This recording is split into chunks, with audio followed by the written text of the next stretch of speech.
के छ हाल खबर सबैजनालाई सन्चै म त कतातिर हिँडिरहेको छु कल्याणपुरतिर। यहाँ भर्खरै जन्मेको एउटाजना बाबु छ, 11 दिन भयो। आज चाहिँ नामाकरण न्वारन भनिन्छ। यतातिर खेत हिँडिरहेको छु। भात पनि खाएन अहिले, भोक लागिसक्यो।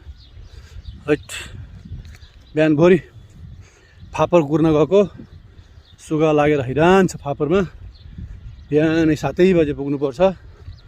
10 बजेसम्म खेतमा बसेर घर आएर चेन्ज गरेर फ्रेस भएर अब यतातिर लागेको छु। यतातिर त्यो घरमा है, त्यो घरमा